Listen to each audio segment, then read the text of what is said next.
Hello everyone, I'm Nic Wentling, founder of Moonbase Labs. Tonight we're going to go from chaos to Zen. Really quick, how many people have installed Claude Code in the terminal? Okay, how many wish they could do that and they want to explore it? Got one? How many people like the terminal experience that do have it installed? Okay, all right, yeah, there's more geeks in here than I thought. Nice. All right, so just to give a quick background, Moonbase Labs is a 10-year-old software firm. In the industry, we're considered product engineers. We do the business side and the technical implementation. We take products from idea to the market, and hopefully exiting one of them early next year. Portfolio is B2B SaaS, back office automation, but the past 6 months has been the most fun, diving into agentic B2B SaaS and AI workflows. So the question that I asked about 2.5 years ago is, how can a two-person team scale with AI? We're a tiny team and we need to move quick. So I picked up the hobby, maybe the disease then, to start running through all the AI tools to figure out what our stack was going to be.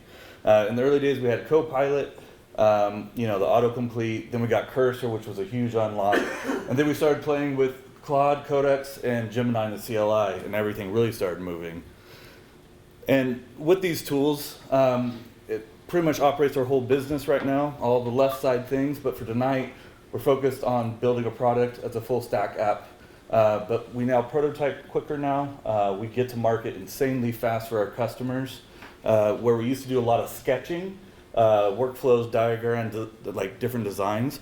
We're now just shipping a full prototype to them, just sending them a link to try it out. And sometimes we'll prototype 3 different solutions at once. To kind of get that real-time feedback. So this was my first love last year in March, and this is when the addiction really started kicking. So most people, they're pretty used to one of these, and then you start getting the itch, and you start running 4 of them. And this is where it starts getting really fun.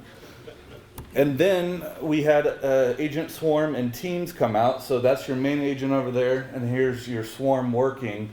But if you're going to do it right, it needs to be looking like this. The reason I can't sleep is because one of these is dinging me, saying it's done and we need to keep going. This is unstable. Like, you can't run for too long like this. A little bit of ADHD and like Monster you can like hold.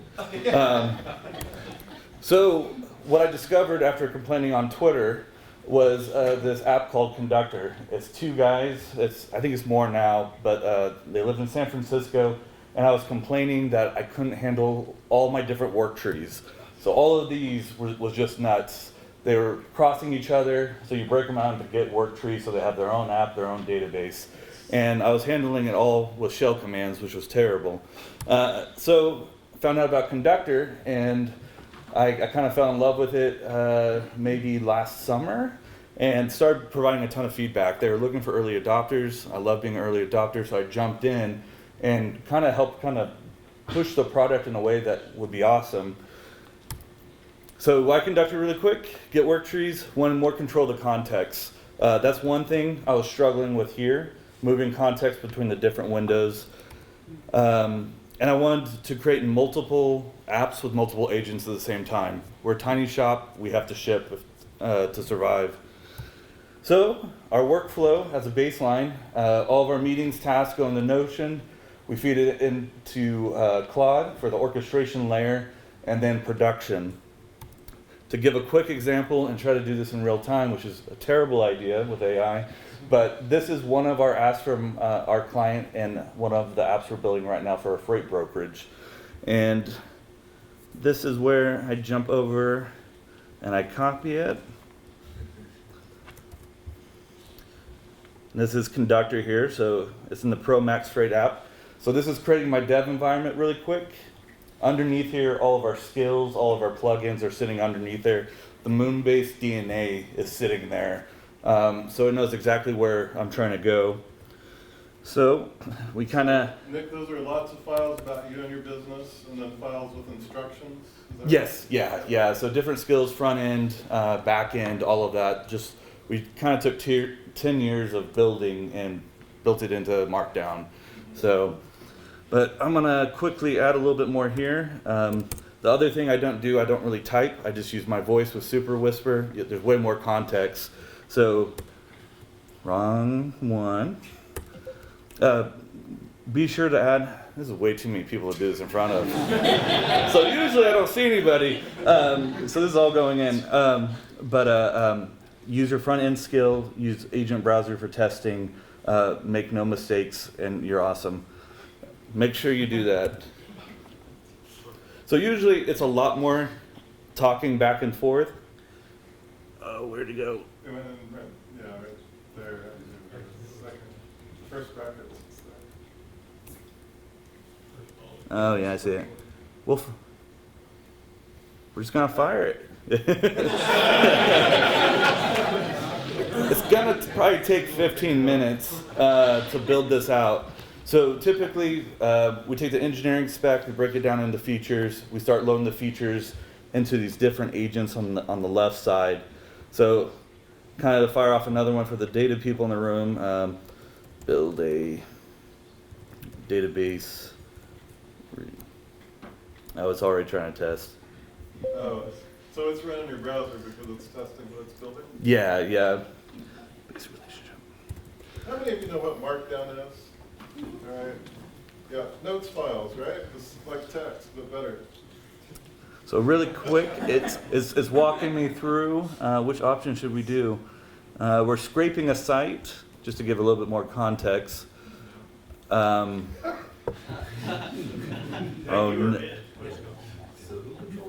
yeah, this is OpenClaw running right now. So this is a freight app. Every day they have to come in here and copy and paste this data into app. What we're building here is a scraper that automatically pulls this data in. So this is the fun part of Claude Code, and they ask you a bunch of good questions. I really rely on the question tool a ton. I force mine to ask me a ton of questions, architecture, all of that. I want to ensure we're both aligned before building.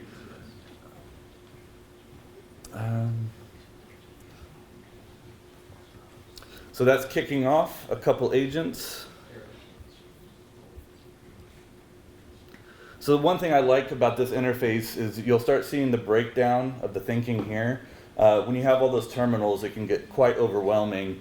So what I typically am doing is I'm just jumping between these. I usually run about 6 agents at once, kind of just managing them throughout a day and just shipping different elements. So this is going to take too long, which I knew was going to be a thing. So I went ahead and ran it earlier.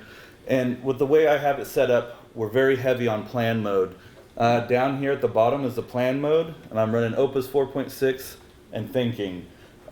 This plan mode, I do it every single time, and what I'm doing there is context building. I'm making it kind of dig into the code base to ensure where we're going and why. So after the plan, it kind of lays out, if you guys are developers in the room, you kind of understand some of this, but essentially it's breaking down the project how we used to break it down manually. All the way to the front end, load, and then all the tests. So we're very heavy on tests because we're using agentic tooling and moving fast. We have to ensure the whole thing doesn't collapse behind us. So we run a pretty extensive test suite to stay on top of it. So implementation order, verification, and it gets all the way down. And it took about 20 minutes in this other one. We had a little bit of cleanup on the front end, but something that would probably taken a day to ship, we did in about 25 minutes. Just to show it a little bit, this active feed down here, what we did is we added a load feed, gave a URL, and then we can fire it off now. And then if we go to the draft screen, if this doesn't work, I'm going home, so.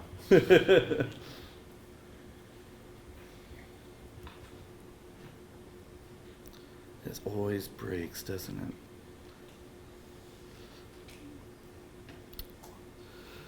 My settings.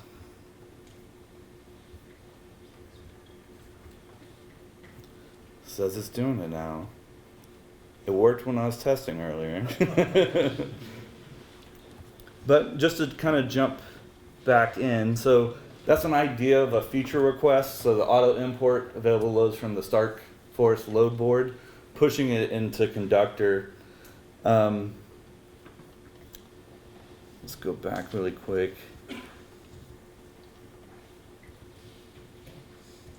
It's not gonna do it.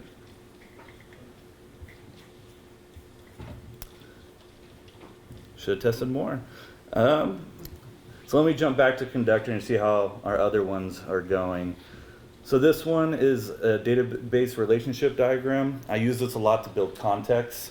I'll fire it off as a plan, and if I hit approve here, say I read all that carefully, which is what I normally do, kind of go back and forth to try to figure out how we're going to move forward.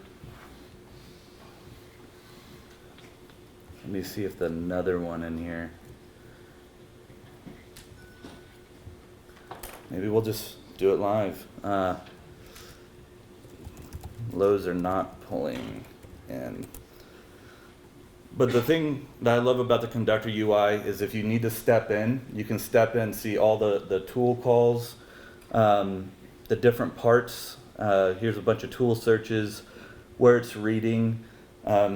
It's significantly easier to consume compared to the terminal, especially when you're running multiple agents. Inside Conductor, it can get up to about 6 sub-agents running, and it can be a little chaotic in the terminal, where in here, it's a little bit easier to digest. So Nick, this is a front end for Claude Code?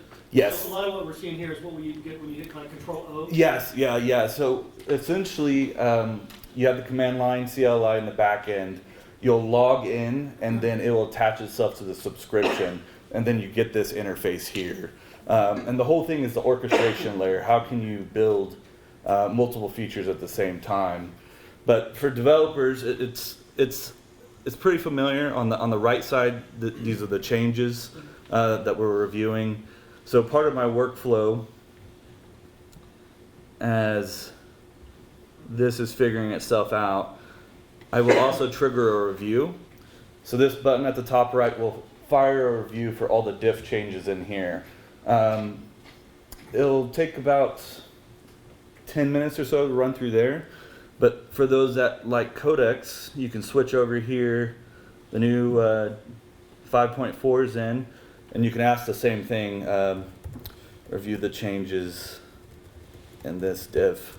So I like to run both Opus and Codex to do the review, and they come back with slightly different things. So Nick, 1 more minute. One more? All right. Oh, there it is, right there. See, I told you it was going to work. But building like this allows us to ship and put this in front of the client. This was a request that came in late this afternoon. I told them by tomorrow we'll have a working prototype for them to give us feedback and other job boards to scrape and try to figure out how big of a lift is this really. How long did you say that would take if you were doing it by hand? Oh, I mean, a day for sure. Yeah, the testing and everything. Like if we went through this slower, it's pretty extensive how much it's running through the back end, breaking everything. There's a lot of automation in this app, so. But let's see real quick. These two are still reviewing. So essentially I take those 2 reviews and I feed that back, and I kind of iterate with the agents there. Finish out in my minute. So where's this all going next? I think it was actually released today with Cursor, so everything I showed you is already out of date. But Conductor's going to have a fix coming out pretty soon now. With OpenClaw, with Ramsey getting into it deep, what everyone's realizing is we have to keep abstracting up. The orchestration layer is going to keep going layers, and I'm already exhausted in Conductor on all those tabs. I'm ready to take the next step up. And this is what Cursor released today for automations, which is exactly that. The engineer can take another step up as a product owner, product manager. But if you want to find me, Moonbase Labs, Twitter, LinkedIn. I'd love to chat about this, and hopefully I didn't geek out too hard. So.